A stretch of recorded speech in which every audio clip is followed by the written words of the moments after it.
Asansol HDFC bank के सामने parking को लेकर हुई मारपीट, एक व्यक्ति हुआ घायल। घटना मंगलवार की है, जहां आसनसोल कोर्ट मोड़ के पास एचडीएफसी बैंक के मैनेजर और कर्मचारियों पर पार्किंग को लेकर मारपीट करने का आरोप है।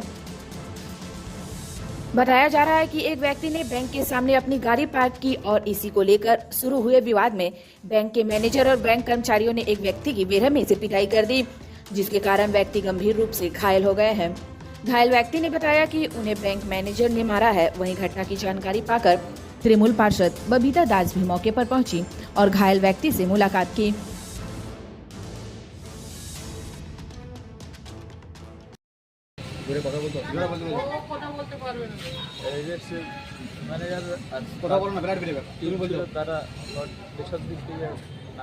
মারা গিয়ে ওই এইচডিএফসির ম্যানেজার ছিল, তাদের টিম লোক ছিল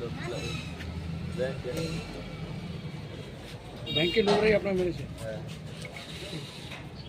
ঘটনাটা ঘটেছে এখানে। আমি তো এইমাত্র এলাম, আমাদেরই একটি ছেলে আছে, আমার সংগঠনের ছেলে। ও বোধহয় ওর পিসিকে এখানে স্টার্লিংয়ে ভর্তি করে এখানে গাড়িটা বোধহয় পার্কিংয়ে ছিল। তো পার্কিং এইচডিএফসি ব্যাংকের ম্যানেজার এসে এমন মার মেরেছে, ছেলেকে নাক টাক ফাটিয়ে দিয়েছে, এখন হসপিটালে ভর্তি করতে হচ্ছে। কি কারণে মানে কারণটা আমি জানি, এটা পার্কিং নিয়ে হয়েছে। কি শুনলেন? পার্কিং নিয়ে হয়েছে, শুধু পার্কিং নিয়ে হয়েছে। কারা মেরেছে? এই তো এইচডিএফসি ব্যাংকের ম্যানেজার আর স্টাফরা মেরেছে। হ্যালো, হ্যাঁ, স্টার্লিংয়ের সামনে হয়।